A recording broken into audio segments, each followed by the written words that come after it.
Let's be real right now. How many times have you told yourself that I'm fine when you definitely knew that you weren't fine? Here's the thing that nobody tells you. Mental strength doesn't come from the idea of always being unbothered. There will always be moments where we do get bothered. It's about not letting those bothering times control the narrative and our minds. And here's the thing, with science, there are actually a couple of habits that you and I can incorporate into our lives. You and I can use in our lives to make our minds stronger. So let's talk about those. So here's point number one. Move your body or your mind starts to spiral. And this one is like unfairly powerful. Studies show that exercise literally reduces your stress hormones and boosts the chemicals in your body. But forget the science bit for a second. You know that feeling just after training, you lift up those big weights or you go for a nice run, even a short walk. You know how that feeling just has you on top of the world afterwards, or you had problems that you were facing at that time, but now your mind is thinking, okay, these are less problematic than I interpreted. I thought of them before. Yeah, that is exercise. So yeah, that's not random. That's you using exercise to reset your nervous system. And you don't even have to become a gym bro overnight. Just walking most days helps. Just movement in general helps you reset that nervous system. So go outside, take a walk, or if you want to get serious about exercise, watch a couple of videos on YouTube. There are a couple of guys like Chris Heria who show how to, exercise from home without equipment.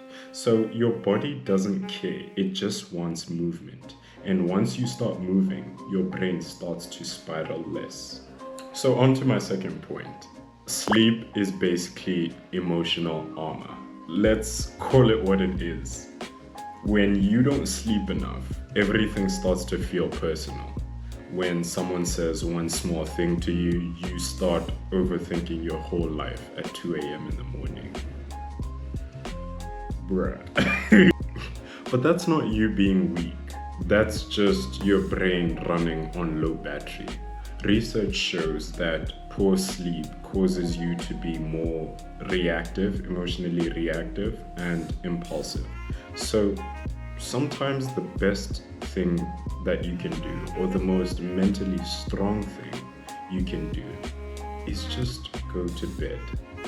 Not overthink, not doom scroll, just sleep. So point number 3, your thoughts are trolling you sometimes. Yeah, I'm using the young lingo. Yeah, I'm young too. Anyway, there's a whole science behind this, which is called CBT, cognitive behavioral therapy. And the main idea is this: your thoughts are not always facts. Because sometimes your brain can tell you, I messed this up, I'll never be able to fix this, I'm such a failure. Those thoughts, I don't even want to think about them right now. But that is not reality. That is your brain creating images in your mind. So we're at point number 4 now. And we are doing small hard things on purpose.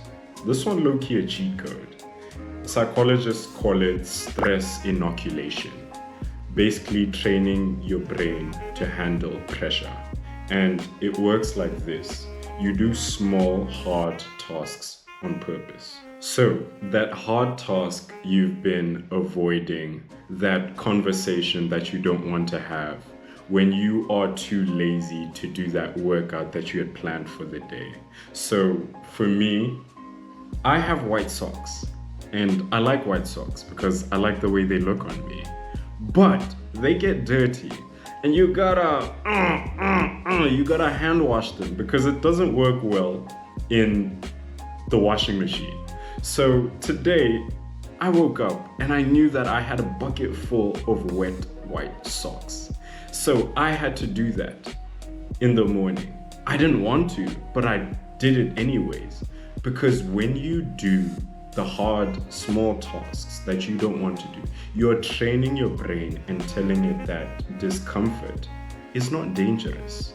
And when we've told ourselves that discomfort is not dangerous and that we can survive this, we learn to be okay with the negative, real things that happen in our life.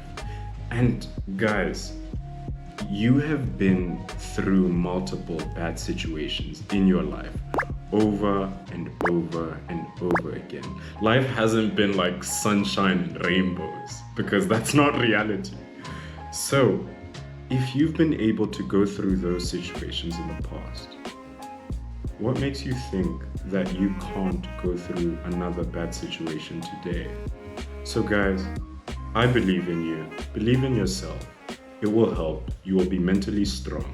So do the small hard things on purpose, and that will help you survive. Okay, so here's the fifth. I was like this. So here's the fifth and final point. Your environment is low-key controlling you. So let's be real. If your room is chaos, like your bed is not made up, you have a couple of clothes on top of that unmade bed that should be folded neatly and packed away into the cupboards, room chaos. Your phone is chaos. Your routine is chaos. Guess what, bro? Your mind is likely to be chaos. So, behavioral psychology shows that our environment shapes our habits way more than motivation does. So mentally strong people don't just try harder, they actively make life easier for themselves. Less clutter, less distractions, better people around you, better routines. Because willpower is cool and all, but design wins. So guys, mental strength is not a personality trait. It's literally built up by stacking up those small wins over time. So moving your body, sleeping regularly, properly, and please just do it more. And fixing your environment, I think you got the idea. Doing the uncomfortable things, stacking those on top of one another, day by day, continuously and consistently. Is continuous and consistent the same thing? I think you guys get the point. The point being that if you stack these on top of one another over and over again, you will reach that mental strength. And that version of yourself, that version that you're becoming, is happening right now as you're watching this video. So thanks for watching the video. I really appreciate the support.